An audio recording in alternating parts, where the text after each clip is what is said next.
Olá, seja muito bem-vindo, seja muito bem-vinda ao Conecta News, um podcast com oferecimento da Claro. Eu sou Laura Couto e hoje a gente conversa sobre empreendedorismo e tecnologia. Como que a gente pode inovar de verdade sem cair em modismos? Bom, para poder me ajudar nessa conversa, eu convidei o Túlio Iannini, que tem mais de 30 anos atuando no setor tecnológico e é também um empreendedor especialista em fintechs de meios de pagamento. Túlio, obrigada por ter aceitado o convite, seja bem-vindo. Agradeço o convite também, muito obrigado. E sucesso no programa. Isso aí. Para a gente começar, eu queria que você contasse um pouquinho da sua trajetória. 30 anos é muita coisa. O que você já aprendeu, por onde você já passou ao longo desse tempo? É interessante você falar 30 anos da área de tecnologia, mas é 30 anos praticamente também empreendendo, né? Eu entrei no setor há muito tempo, dando aula, inclusive, num colégio salesiano. E aí eu coordenei a área de informática, fui responsável por implantar a área de informática nesse colégio em diversos estados.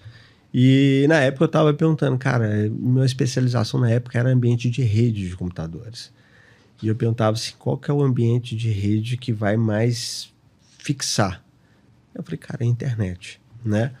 E quando a gente fala internet hoje, fala assim, mas isso é óbvio. Não, na época não era óbvio, né? E lá no Salesiano teve o primeiro sistema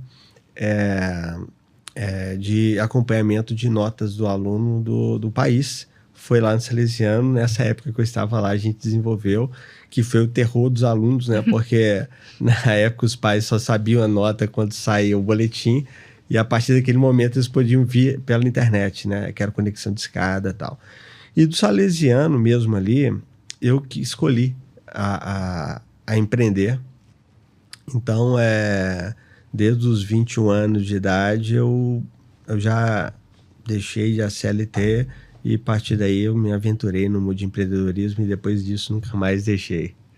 Muito legal, e acho que a gente já pode começar puxando um pouquinho sobre essa linha empreendedora, porque eu imagino que as pessoas que começam aí nesse ambiente, acho que tem um medo que é muito grande e também muito válido, que é saber quando uma tecnologia, uma inovação vale o investimento. Qual que é a reflexão que tem que ser feita a partir disso? Eu acho que a tecnologia tem que ser tratada como um meio e não como um fim, né, em relação a esse caso. Então, quando eu vou empreender, eu tenho que resolver um problema do mercado. Eu não tenho que pensar na tecnologia que eu vou ofertar. Eu tenho que pensar do problema que eu vou resolver. Então, se eu penso que aquele problema, eu preciso ajudar a resolver o problema, aí sim eu vou depois encontrar um meio que eu vou ter maior sucesso para resolver aquele problema. Aí começam depois diversas perguntas, né? Eu tenho que resolver um problema, por exemplo, automatizar minhas cobranças dos clientes. Ok, então tem que ir para campo, fazer pesquisa para ver como que funciona isso, como que será a aceitação do mercado, enfim, fazer o antes até do MVP e a partir dali escolhe uma tecnologia que ele vai conseguir ficar durante mais tempo levando ela para o mercado. A tecnologia muda muito rápido, né? Então, se ele pensar que aquela tecnologia vai ser ela a vida inteira, não vai ser. Então, ele tem que pensar num ambiente que ele consiga fazer a transformação da tecnologia, mas pensando sempre qual a dor ele está resolvendo do consumidor, do que ele está propondo. E a partir daí, dá para a gente poder falar que a inovação ela cabe também para um negócio pequeno, porque eu acho que algumas pessoas têm uma percepção de que apenas as big techs vão ter a capacidade de inovar tecnologicamente, vão conseguir implementar ali uma estrutura mais tecnológica, mas dá para a gente também pensar nisso em negócios pequenos, que às vezes não tem uma verba tão grande também, né? Por isso que surgiram as startups, né? Então as big techs, elas são muito pesadas. Então elas têm inclusive núcleos de inovação muito poderosos, mas para fazer inovações assim mais ágeis, mais rápidas, que precisam de experimentos, as menores são as que mais se adequam. Vamos supor a gente aqui, né? Às vezes uma empresa menor, ela está mais dentro da nossa realidade do dia a dia do que uma big tech. Então ela vai conseguir uma aproximação que a big tech não vai conseguir, vai entender melhor o problema e vai conseguir trazer ali uma inovação. Um exemplo muito bom disso foi quando o Banco Central ele trouxe uma inovação de trazer as startups se tornarem fintechs e começarem a competir com os bancos. Aí você fala assim, como assim competir com os grandes, né? Uma fintech pequena. Mas a transformação do sistema financeiro do Brasil, ele teve sim a participação dos grandes, Banco Central, mas se não fosse os pequenos, se não fossem as fintechs que inovaram, não teríamos nenhuma boa parte dessa inovação que tem no mercado. Então, a startup pequena, a fintech pequena, elas conseguem sim inovar e crescer grande para disputar de igual com as big techs. E depois que a gente tem essa transformação tecnológica, tem também um retorno financeiro muito bom, né? Eu falo que o retorno financeiro do empreendedor tem que, assim, é importante, ele tem que pagar despesas pessoais, funcionários, transformação e tudo mais. Mas se o empreendedor ficar muito focado nesse retorno financeiro, ele vai ser iludido por um mercado que, cara, não é bem assim a real, né? Então, existem histórias de startups que foram criadas do dia da noite virarem empresas bilionárias, empreendedores muito jovens tendo receitas bilionárias. Cara, a história não é bem assim. Vamos pegar, fazendo uma alusão para a realidade do brasileiro, por exemplo, jogador de futebol. Todo jogador quer ser o Neymar, né? Com a renda dele. Né? Às vezes não quer nem ser o perfil dele, mas quer ter a vida dele, porque é isso que é vendido nas redes sociais. Quantos conseguem isso? Né? Não que não seja possível, mas tem que entender que a realidade é outra. E a maioria dos empreendedores que focam muito nesse retorno financeiro muito rápido são os que acabam se frustrando, perdendo o senso de empreender, pivotando o negócio e fala, cara, isso aqui para mim não dá. Né? Então, procura assim, a paixão pelo problema que ele está resolvendo. E aí ele vai conseguir realmente inovar, trazer uma solução e o retorno financeiro com certeza vai vir. Isso acaba já me fazendo ir para outra pergunta que eu já estava pensando, que eu acho que você vai conseguir me responder bem. Porque crescer rápido, às vezes, também não é tão bom para esse empreendedorismo, porque pode ser, às vezes, não tão sustentável, né? A gente começa com empreendedorismo, com uma fintech, com uma startup pequena, da noite para o dia ela cresce e, às vezes, a gestão disso também fica difícil, né? O crescimento, todo mundo quer o crescimento rápido, né? O problema é que para tudo a gente tem que estar preparado. E existe aquela frase, aquela máxima que é a dor do crescimento. Então, mais uma outra comparação com outro cenário. Você está na academia fazendo atividade física, seus músculos vão estar doendo ali. Aquilo é a hora que o músculo realmente está crescendo, está criando uma massa muscular forte. E na fintech, na startup, na empresa, é assim. Então, tem a dor do crescimento. E, às vezes, o empreendedor que nunca passou por uma experiência de crescimento, de gestão de times, ele tinha uma empresa que tinha 5 pessoas e, de repente, passou a ter 50, ele não vai dar conta daquilo. Que um dos maiores desafios de um gestor, do empreendedor, é lidar com as pessoas. Então, para muito empreendedor, ele acha o seguinte, cara, eu vou ter que lidar com problemas burocráticos, clientes e tal. Não, é com pessoas o tempo inteiro. Então, a maioria deles não estão preparados para uma liderança, a maioria não está preparado para uma gestão de pessoas e é onde ele começa a ter problema. Né? Se a gente pegar alguns cases de fintechs grandes que cresceram, todas tiveram problemas, todas.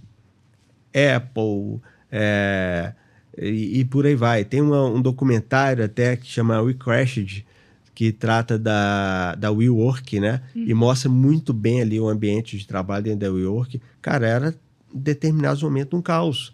Por quê? Era um empreendedor que focava no crescimento da empresa, mas não tinha gestão de pessoas, né? E a empresa virou um caos ali. Então, é muito comum, Laura, muito comum mesmo, as empresas, na hora do crescimento, não olharem para as pessoas, se preocuparem só pelos processos. E o sucesso da empresa está ligado a 2 questões, processos e pessoas. E é interessante a gente falar isso, porque nessa era tecnológica, eu acho que às vezes as pessoas esquecem sobre como mudar também a cultura dentro da empresa. Isso falando de uma empresa que já é tradicional, por exemplo, e quer implementar uma inovação tecnológica ali dentro. Fazer isso sem mudar a cultura pode ser um indício de que talvez não vai dar tão certo, né? Porque acho que quando a gente está falando sobre inovação, a gente não está falando só sobre tecnologia, e sim também sobre a mentalidade das pessoas. É muito importante a originalidade. Então tem muita gente que quer copiar aquilo, né? Igual muita gente começou a copiar aquelas startups muito friendly, cheio de coisa de coração ali, puff aqui, tal. Cara, aquilo quando foi criado, teve um motivo, teve um propósito e funcionou bem. Aí a pessoa que não sabe disso cria um ambiente muito, muito aberto e a empresa não produz, não performa, porque as pessoas estão sendo desfocadas do que elas precisam fazer, né? Então, o empreendedor, ele precisa ser original. Então, a cultura da empresa, ela é muito ditada e construída pelo líder, pelo empreendedor. Então, quando você vai na empresa, você fala assim, cara, essa empresa é a cara do dono. E a empresa tem que ter a cara do dono, tem que ter a cara da pessoa que está comandando ela. E ali é digitada a cultura, né? Ali é construída a cultura da empresa. Se é uma cultura que vai respeitar o meio ambiente, se é uma cultura que vai respeitar pessoas, se é uma cultura que as pessoas vão estar vidradas somente no dinheiro, né? Então, aquele ambiente vai traçar tudo. E é interessante isso, Laura, porque até na hora da dor do crescimento, a cultura ela é importante para minar parte dessa dor. Então, ele vencer esse obstáculo com mais propriedade, tá? Porque nesse momento que as pessoas elas vão estar realmente conectadas ao propósito e elas não estarão desconectadas no que a empresa quer. O grande problema, até nessa dor do crescimento, quando a cultura está totalmente com pessoas desconectadas, né? Ela começa a ter problema de recrutamento e seleção, porque ela não vai saber que tipo de pessoa ela vai contratar para dentro da empresa. Ela vai ter problema na gerência dessas pessoas, enfim, uma série de coisas. Então, é importante que o empreendedor, quando ele vai criar uma empresa, ele pense o seguinte, ele precisa também se autodesenvolver, não só na tecnologia, não só... Cara, mas ele tem que entender mais de gestão, entender mais de pessoas, ele tem que também fazer um esforço para passar a ter visibilidade de que a empresa depende dele para isso. E aí você falou sobre originalidade. Teve algum exemplo aí nesses seus anos de empreendedorismo que foi uma ideia simples, mas que teve um impacto real? Alguns exemplos que você pode trazer para a gente?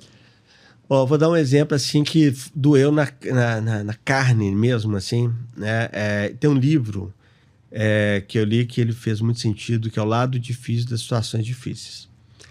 Nós estamos acostumados com o ambiente, Laura, que as pessoas só vendem coisa boa, né? Você vê nas redes sociais, cara, tem um sucesso, tal, ninguém vê a parte de trás.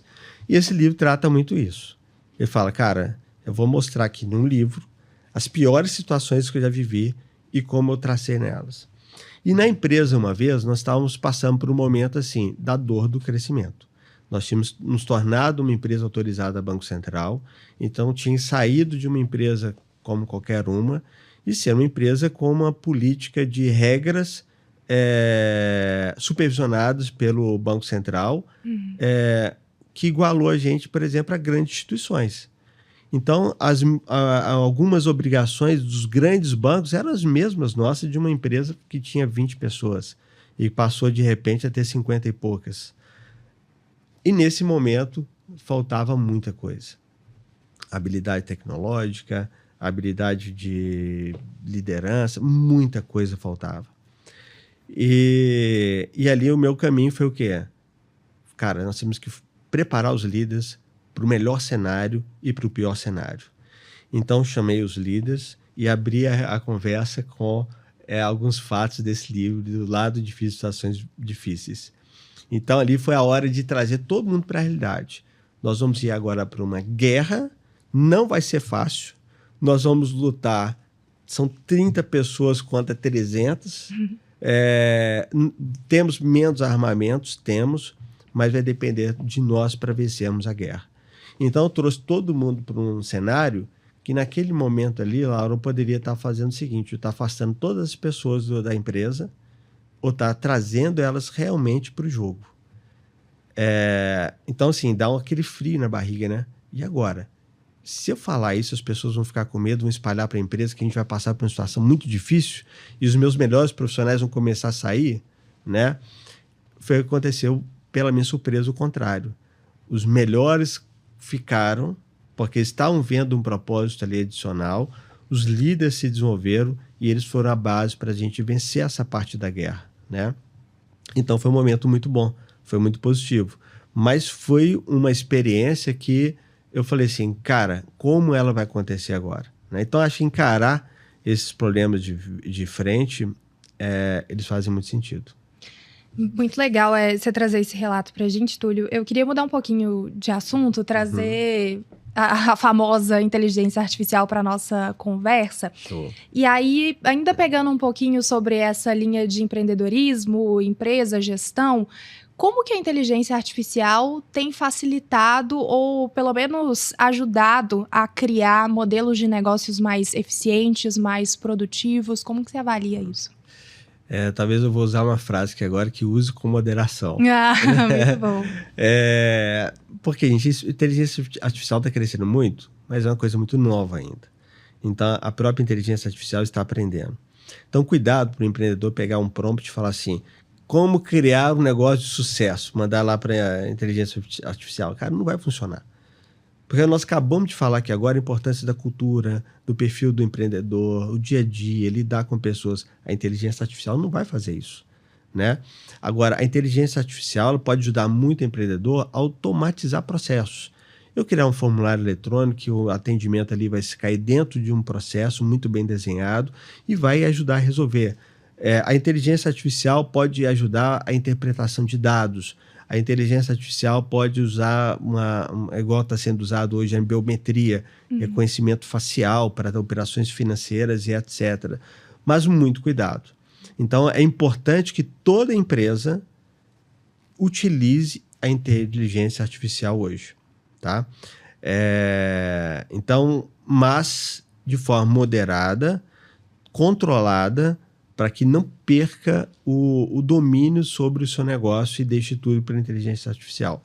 Então, nós vemos alguns erros muito clássicos ali, das pessoas querendo bombar nas redes sociais, pedindo inteligência artificial para desenvolver aquele texto para ela. Cara, não é assim. Fica coisas horríveis, uns Frankenstein que ninguém dá para entender. E ao invés de melhorar a imagem daquele empreendedor, você está denegrindo, porque você está vendo que a pessoa não tem conteúdo nenhum, né? E está colocando uma inteligência artificial porque todo mundo usa. Então, quando todo mundo usa, todo mundo bate o olho e fala assim, cara, isso aqui foi uma IA que fez, né? Por mais que já tenha IA que aproxima muito do lado humano, cara, tem diferenças ainda. Então, a inteligência artificial tem que estar na pauta de todo empreendedor hoje. Isso sem dúvida. Da mesma forma que quando surgiu o ensino à distância há muitos anos atrás, a conversa era, cara, é irreversível. O ensino à distância chegou para ficar e ponto, acabou, né? E tá aí. Só que o ensino à distância, quando ele foi mal usado e ainda é mal usado, ele não funciona, ele não resolve nada, né? Agora, quando ele é bem utilizado, cara, ele é uma super ferramenta. Então, a inteligência artificial eu resumiria nessa frase: use com moderação. E você falou que tem que estar aí no radar de todo empreendedor, e é todo mesmo, não só aquelas pessoas que estão fazendo alguma coisa mais voltada para a tecnologia, porque aí, obviamente, já faz sentido, mas eu também queria te ouvir sobre outros aspectos, assim, varejo, na área da saúde também isso é muito utilizado, então cabe a inteligência artificial em vários setores, né? Cabe, e está evoluindo muito, né? Nós já vemos, eu vi uma matéria recente do MIT, que já surgiu uma ferramenta de inteligência artificial que foi aprovada para terapia online. Agora imagina você fazer terapia com uma inteligência artificial. Muito louco isso, né? Mas já foi aprovada e já está sendo usada e validada por organizações grandes, né? E na medicina, né, tem muita coisa sendo bem utilizada. Então, li também recentemente uma matéria falando que o raio-x, né, a interpretação de um raio-x que demora ali 1 hora para ser feito, a inteligência artificial faz em 5 minutos, né? Então, são processos assim, Laura, que a inteligência artificial vem ajudar o empreendedor, né? Mas com observação, monitore o que ela está fazendo. Então, assim, nunca pode, na minha opinião, pegar um laudo feito por uma inteligência artificial sem passar por um médico qualificado que tem condição de ler e falar assim, cara, é isso aqui mesmo, né? Não pode, por exemplo, você pedir para a inteligência artificial analisar um contrato e te pedir assim, para analisar o contrato, colocar todos os pontos fortes e os pontos que você deve ter atenção, sem passar para um olhar do advogado e falar assim, cara, isso aqui faz sentido e não faz sentido. Senão ele vai cair num buraco, né? Então tem que ter um monitoramento da pessoa, da inteligência artificial. Tem uma ferramenta até chinesa, que os chineses estavam conversando com ela para... Cara, a gente precisa, às vezes, durante o dia, desabafar com alguém, né? E os chineses estavam usando essa ferramenta para desabafar e virou meio que uma terapia. Só que aconteceu, a ferramenta começou a sugerir para algumas pessoas técnicas de suicídio. Então, é muito perigoso. Então, esse exemplo aí, que é muito radical, né? É o exemplo que traz para a vida do empreendedor. Você não pode deixar um negócio que está lidando com dinheiro, vida de pessoas e o seu próprio negócio na mão de uma inteligência artificial. Perfeito. Voltando agora um pouquinho sobre o assunto do empreendedorismo, para quem está querendo começar a empreender, começar a buscar realmente essa linha mais empreendedora, eu queria ouvir um pouquinho mais da sua experiência. E aí eu vou tocar naquele ponto da dor do crescimento. Qual foi um erro, porque acho que ao longo dessa trajetória a gente pode falar que tiveram vários, mas qual foi um erro que te surpreendeu positivamente depois que você aprendeu com ele? Tá. Ó, pessoa que vai começar a empreender agora, né? A pessoa que começa a empreender agora,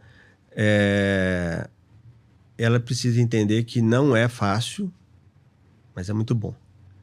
Então, o empreendedorismo, eu aprendi que tem algumas linhas de empreendedorismo. Aquele empreendedor que é funcionário público, você fala empreendedor, funcionário público, não, mas empreendedor que é funcionário público, mas ele dentro da organização, ele consegue levar inovação, dar uma linha empreendedora e fazer o empreendedorismo acontecer. Vou dar mais um exemplo em relação a isso, que funciona, que é da minha área, o Banco Central. O Banco Central empreendeu. Ele criou o Pix, que é sucesso no mundo inteiro. E foram para profissionais que lá dentro atuam. Funcionários públicos. Não foi uma empresa de fora, uma Big Tech que sugeriu isso, não. Foi o próprio Banco Central, ou seja, uma organização pública. Então, empreender é possível. Empreender é possível. Outra coisa é o empreendedor dentro da própria empresa. Ele é um funcionário, mas ele é um empreendedor. Tá? Eu tive um caso muito rápido para falar de uma empresa que... na época de tecnologia, trabalhava com cartões perfurados para fazer leitura de dados. Aqui acho que a maioria das pessoas que estão nos ouvindo aqui, assistindo, não vão saber o que é isso. Né? Mas era organização de dados. E era uma empresa que chamava Siga. E esse cara era um estagiário que cuidava de uma salinha perfurando cartão. Um dia esse cara foi usado, fez um projeto, chamou o presidente dessa empresa, que era muito grande, e falou assim, chamou para almoçar num restaurante simples e falou assim, tô te chamando aqui porque onde já tem dinheiro para pagar, sou seu estagiário. E apresentou o projeto de criar uma empresa para organizar aqueles dados, cartões perfurados, e em homenagem à empresa que ele trabalhava, ia chamar Microsiga. O que aconteceu com a Microsiga? Cresceu tanto que comprou a Siga e hoje é a TOTVS. Né? Então, é um empreendedor dentro da organização. Esse é um exemplo para as pessoas terem como parâmetro. E outro é aquele empreendedor que quer sair do status quo. Ele vê um problema na sociedade e ele tem paixão em resolver aquele problema. Não paixão pelo problema, mas paixão por resolver aquele problema. Aí ele vai mover, porque aí com essa paixão, Laura, ele vai conseguir superar desafios e tal, tudo mais. Mas como um atleta, ele tem que se preparar. Ele tem que procurar mentorias, ele tem que procurar acesso, network é muito importante e é muito difícil para quem está começando ter pouco network. Então procura as entidades que representam o setor, procura a sua área, participa de eventos. Hoje não tem muito mais cartão de visita, mas tem a rede social. Então espalhe a sua ideia, espalhe as suas coisas na rede social e começa. Começa do mais simples, que gasta menos dinheiro, menos tempo, valida a ideia, aprimora a ideia e põe o carro andando. Agora para a parte dos meus erros, né? Eu falo que a gente não pode ter erro inédito, mas errar todo dia nós temos que, às vezes se não está errando, o cara tem que provocar alguma coisa. Uma coisa que eu sempre fiz durante a minha trajetória foi, inclusive, pedir feedbacks, né? Uma vez me tornei presidente de uma entidade e, cara, empresários renomados, tal, e estava começando, eu era o mais jovem ali presidente da entidade, e fui pedir feedback para os caras mais polêmicos, mais críticos. Aquilo doeu, mas doeu tanto que eu falei, cara, é mesmo, eu tenho que mudar isso. E a partir daquele momento, eu vi que aquilo ali realmente estava doendo nas pessoas, eu mudei, e aí o resultado aconteceu. Então, a primeira coisa, a gente não pode ter medo desses feedbacks que doem, porque eles que nos fazem crescer. Outra coisa de erro assim, na minha vida empreendedora foi o seguinte, eu aposto muito nas pessoas. Eu começo dando para ela uma credibilidade e ela vai perdendo ou aumentando durante um tempo. E com isso eu demorei, durante essa minha trajetória, a trocar muito pessoas que não estavam performando. Acreditando que ela ia mudar, ficando muito ao lado delas, e aí eu comecei até a carregar o peso daquelas pessoas. Ao invés de eu desenvolvê-las, eu comecei a carregar o peso delas para ver se elas, né? Cara, isso não funcionou. Não funcionou porque acabei não desenvolvendo as pessoas, prejudicou a empresa e mais ainda me prejudicou, porque eu fiquei com uma carga de várias pessoas, eu estava uma tonelada. E depois que eu desligava essas pessoas, alguns chegavam para mim e falavam assim, Túlio, não sei como você demorou tanto a tomar essa decisão. Então, lidar com pessoas é o seguinte, sentimento é importante, mas no negócio tem que deixar também de lado. Você tem que tratar como processo, tem o lado das pessoas, a parte humana, mas você não pode carregar o peso dela. Você não pode carregar o peso dela, você tem que falar assim, cara, isso aqui é um business. Pessoas e empresas estão dependendo disso. Então, você viu aquela frase seguinte, quem protege o lobo prejudica a ovelha, o cordeiro, né? Então é isso, aquela pessoa está sendo lobo, ela está sugando a energia da empresa que poderia estar desenvolvendo. Então, esse erro eu tomei para mim e falei assim, cara, isso aqui eu não continuo com ele mais. No início sempre dói. Você fala assim, cara, essa pessoa aqui, vejo que ela tem um potencial, mas eu vou ter que substituir? Vai. Dado esse primeiro passo, aprendendo com os erros e já consolidando então esse negócio, como que a gente pode dar uma dica, trazer essa reflexão para quem está nessa fase, para trazer a tecnologia para dentro do próprio negócio? Qual que é o primeiro passo? A tecnologia, todo negócio hoje precisa de tecnologia. Não tem máquina de escrever, calculadora, não existe mais isso, né? É claro que alguns setores dependem menos da tecnologia e outros mais. Mas se a gente pegar um simples consultório médico hoje, né, ele tem uma otimização da agenda do médico, isso é dinheiro na mesa, muito grande usando plataformas.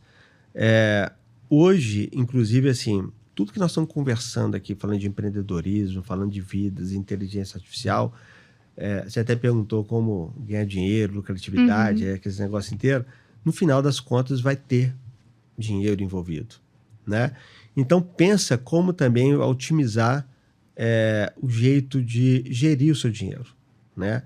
O jeito, quando eu falo de gerir, desde a educação financeira, tanto pessoal quanto da empresa, a organização financeira, o entendimento de impostos, que tem gente que paga mais tributos do que deve, diminuir os passivos, porque às vezes você tem um lucro muito grande com o produto, aí vem um processo judicial de trabalhista, uma reclamação do consumidor porque o produto não funcionou, cara, perdeu todo o seu lucro e perdeu toda a sua credibilidade da empresa. Então, muito cuidado, deixar esses passivos sob controle, né? E fazer o seguinte, que fique a vida mais fácil da pessoa que quer te pagar. Não complica a vida da pessoa que quer te pagar. Então, automatize o processo, entenda o perfil delas para oferecer o melhor meio de pagamento. Hoje o Brasil tem o Pix, que já superou o comércio eletrônico em pagamentos eletrônicos, digitais. É um dos meios mais utilizados no mundo. Existem ferramentas enormes, nós estamos aí com Pix por aproximação, nós temos o Pix parcelado que está entrando, vai vir um Pix automático agora. Então, enfim, procure empresas especializadas, procure profissionais que podem ajudar. Uma coisa que eu não descartaria nunca, isso no início da minha carreira eu tive, foi por meio que uma sorte, porque não existia... hoje tem um termo startup, na minha época não existia isso, né? E a minha primeira empresa, ela teve uma ajuda de uma incubadora de base tecnológica, que não existe isso hoje. E ali eu tive mentores. Então, pessoas que me ajudavam a mentorar de como usar tecnologia, fazer precificação, vender, contratos e etc. Então, que esses empreendedores não deixem de procurar apoio de uma consultoria específica, não fica refém dela não, de uma mentoria, de uma ajuda para que elas evitem alguns erros de alguém que já passou por eles. Mas cuidado também que tem muita gente que vende esse tipo de serviço, mas quando você pergunta para elas assim, ok, qual que é a sua empresa? Ela nunca passou por aí, nunca criou uma empresa, nunca passou por aquele desafio e está vendendo a solução do desafio. Então, cuidado com essas pessoas que vão vender algo que não é real. Túlio, muito obrigada pela sua participação. Acho que quem está com essa veia empreendedora, essa vontade de empreender, saiu muito mais esclarecido dessa conversa. Obrigada. Que bom. Obrigado também. Espero ter ajudado todo mundo. Vamos aumentar o empreendedorismo no Brasil. Esse foi o Conecta News, um podcast com oferecimento da Claro. Hoje o nosso papo foi sobre empreendedorismo e tecnologia.